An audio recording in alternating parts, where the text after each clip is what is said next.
Aries, situation ninyo guys, okay? Situation nyo sa inyong kasalukuyan at ihingi tayo ng payo sa inyong situation. Aries, para to sa inyo. Situation ng mga Aries nandito sa reading o gusto mong bigyan ng mensahe dito sa reading. Para to sa lahat ng Aries guys at depende sa inyong situation kung sino man kayo.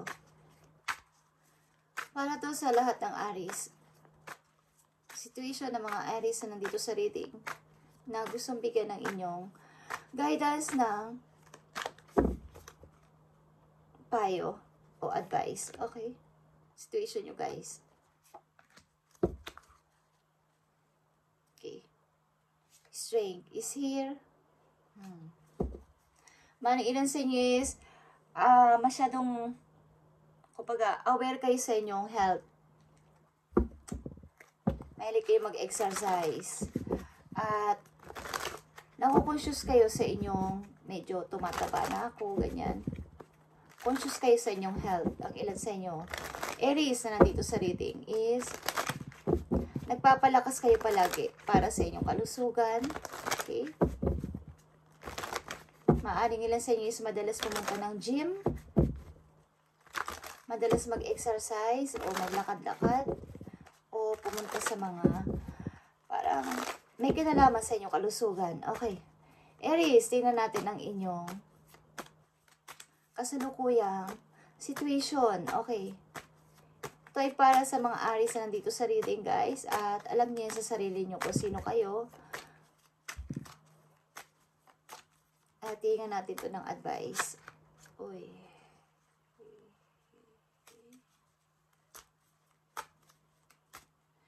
Aries, nandito sa reading. I need message.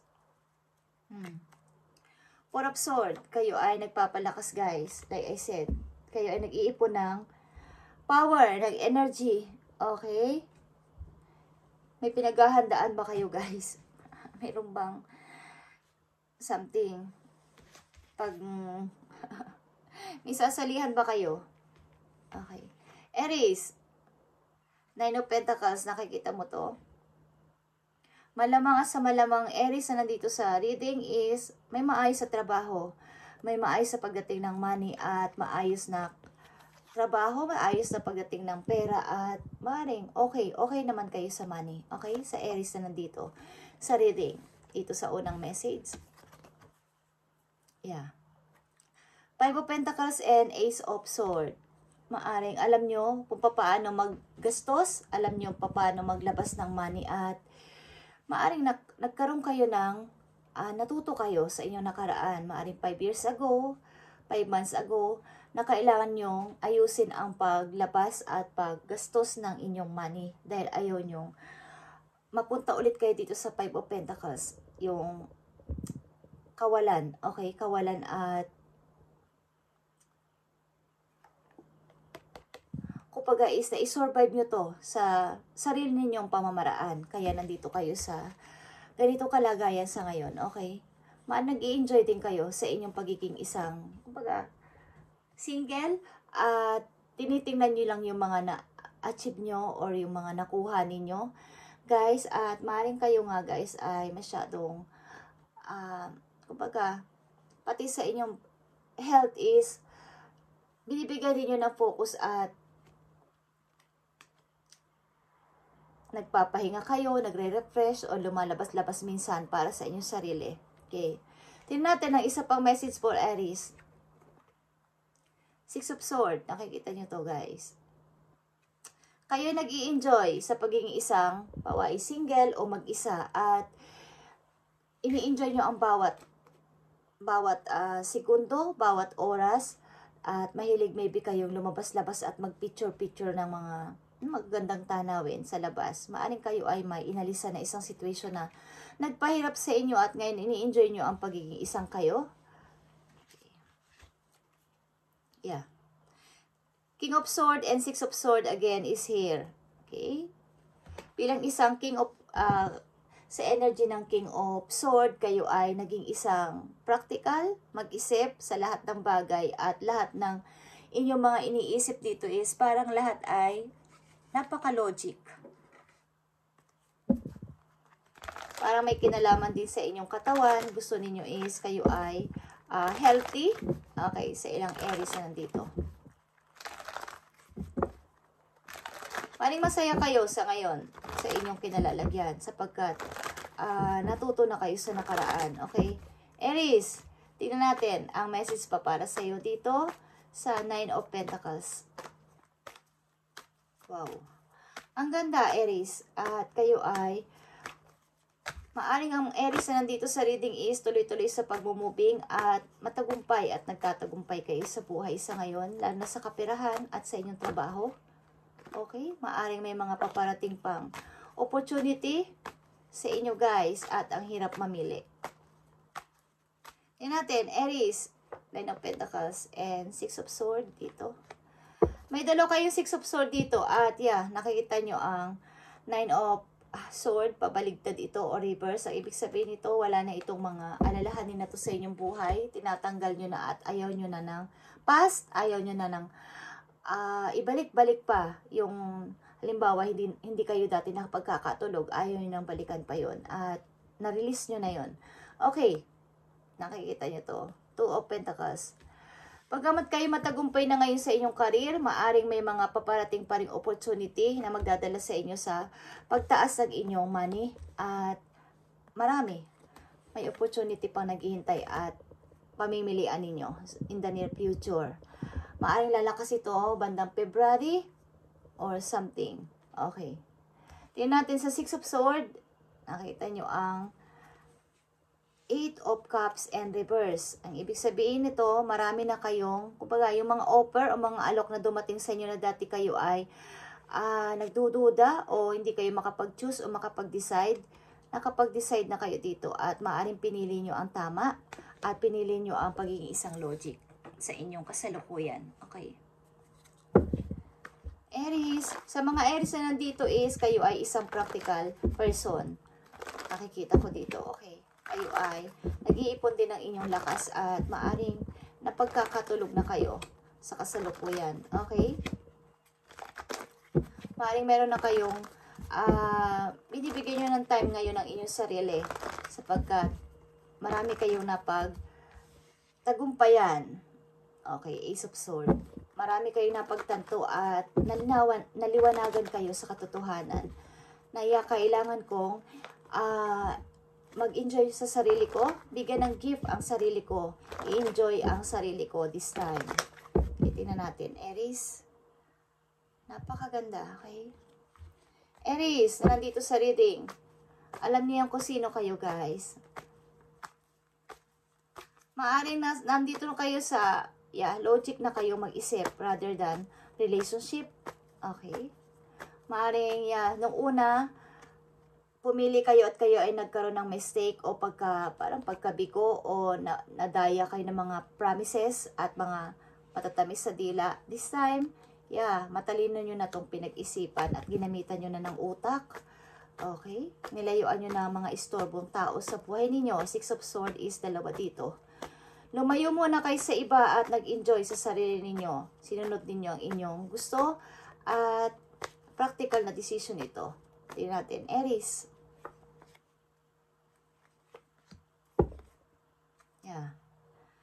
Sinunod din nyo ang inyong gusto at nag-iisip kayo maybe sa inyong kinabukasan. The Hermit and the Page of Wands, ang inyong passion, ang inyong gusto, isunod nyo. Ayon sa inyong gusto. Okay, tingnan natin. Nakita nyo straight dito, guys. Okay. At ito ay nakabaligtad o naka-reverse. Ang ibig sabihin nito, kung dati kayo ay maaring, kumbaga is busy-busy. Lahat is pinapakailaman ninyo sa buhay ninyo. Lahat halos ng mga tao, kayo na ang nagdadala ng mga situation. Pinapakibagayan nyo ang lahat ng tao. This time, maybe kailangan ko muna maglaylo. Kailangan ko munang maging focus sa sarili ko muna at huwag pakailaman ang ibang tao muna. This time, at bawa noon, sobra kayong matapang at parang nakakalimutan nyo na ang pagiging isang kayo. Baga nagbalik muna kayo sa pagiging naglalaylo kayo at kailangan ko munang magpigil sa lahat ng aking nararamdaman at mamahinga muna temporary dito sa mga problem na to, sa mga pinaglalaban kong tao, pinaglalaban kong situation. Kailangan ko muna maglaylo dito, okay? The Empress is here, guys. Nakikita yung The Empress, guys. Maaring kayo, guys, ay talaga nag-grow at patuloy na nag-grow sa iyo sarili, sa inyong kasalukuyan. At patuloy kayong, kumbaga, sa iyo sarili, and then out is, binibigyan nyo ng halaga this time. Maaring kayo talaga ay single, but ang ilan sa inyo is sa katakda, maybe maging isang ina, o magbuntis, or what is may mga idea din kayo na iisip. Alin man dito, maaring hindi pa kayo handang maging isang ina, ilan sa inyong Aries na nandito sa reading, hindi pa kayo handang maging isang ina at maaring ini-enjoy mo muna ang inyong pagiging isang single. Tingnan natin ang healing energy. Anong masasabi sa inyo ng inyong guidance dito? Galing sa inyong healing energy na message. Okay. Something, guys, ang ilang Aries na nandito sa reading is may nangyaring kakaiba at pag-unlad sa kanilang sarili. Maring sinunod nyo muna ang inyong gusto at nilayuan nyo muna ang mga taong hindi nararapat sa inyo. Okay? At hindi na kayo mauutakan ng mga maling promises.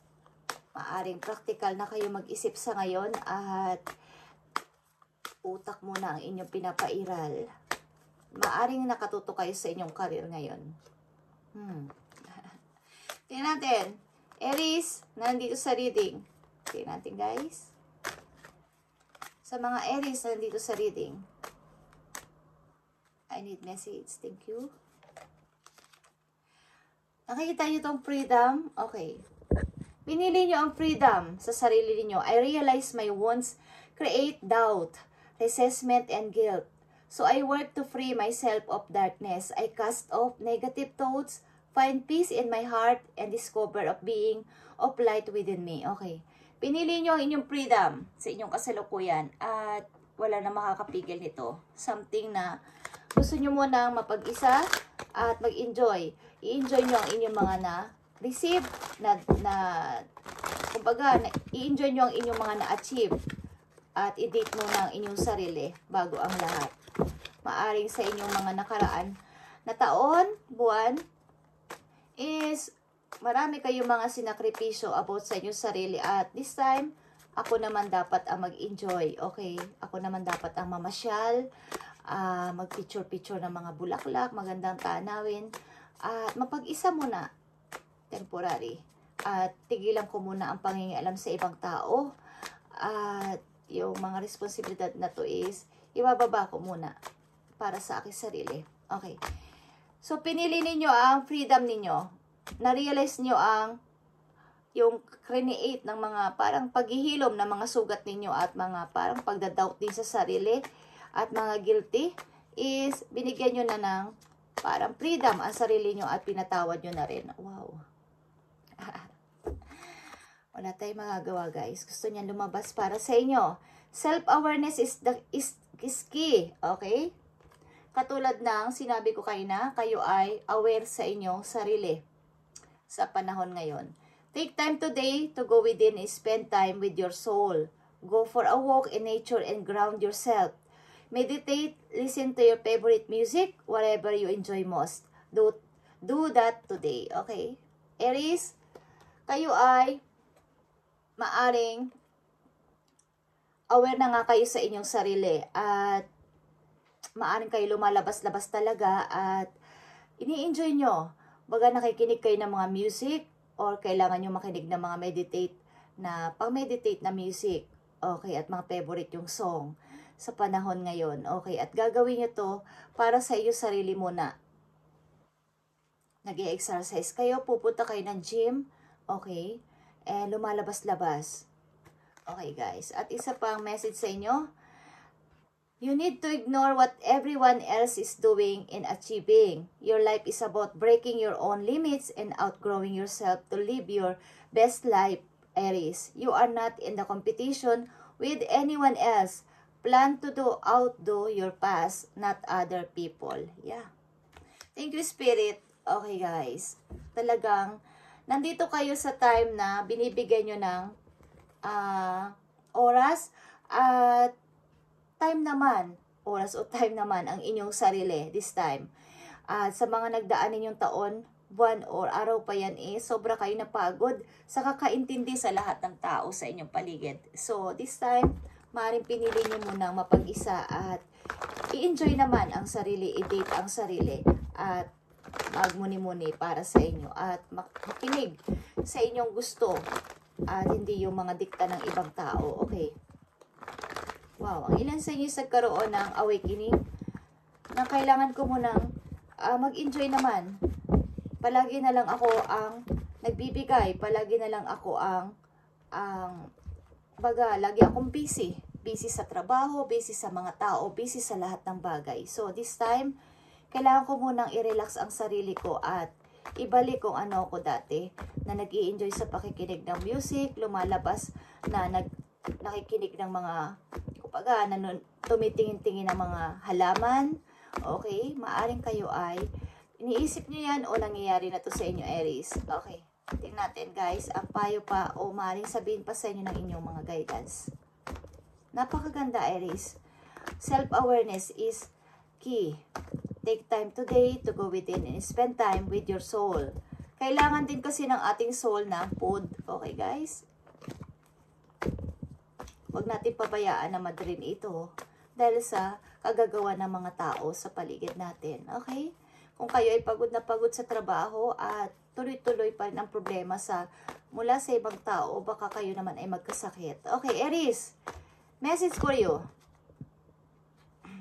Thank you. Healer of emotion. Okay, healer of emotion ito, guys. This is a time to follow your heart and feel the fullness of your emotion. Okay, Aries? And you may feel to mature other that you forget to care of yourself. Okay, amen. Flashes of intuition provide you with the incredible insights. You or another person as a kind, tender-hearted, loving, and trustworthy friend. Maaring may mga mamimit kayong friend na magtatrust kayo sa kanila at tutulungan kayo para mag-heal ng tuloy-tuloy ang inyong puso, ang inyong feelings, ang inyong emotion dito, guys. Okay? At ito yung time. Follow your heart and feel the fullness of your emotion, guys. Yan. Kailangan nyo munang mapag-isa at mapag-isip-isip para makapag-enjoy naman sa life. Okay? And feel the fullness of your emotion. You may feel to mature others that you forget to care yourself. Napo-forget mo na kasi ang sarili mo dahil sa pagkikare mo sa iba. Okay? Ito ang sinasabi ko kanina pa. Kaya, andito kayo sa time, guys, na sobra kayong, nagkaroon kayo ng aware na, kailangan ko palang intindihin din ang sarili ko, mag-exercise, magpunta kung saan-saan at magpalakas. Dahil sa akin sobrang pagtatrabaho at maaring competition din. Hindi mo kailangan makipag-compete o makipag-competition sa iba. Okay, Aries? This is your reading. It's all about you. Para ito sa iyong sarili. Ang iyong reading sa ngayon. Okay, guys?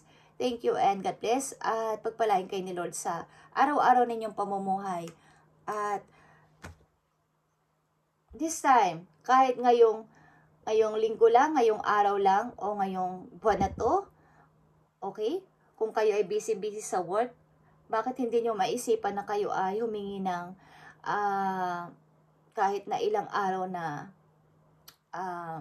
holiday, at kayo i-enjoy nyo ang inyong sarili, i-date nyo ang inyong sarili kahit wala pang lalaki o babae, basta i-enjoy nyo ang inyong sarili. Thank you and God bless, Aries.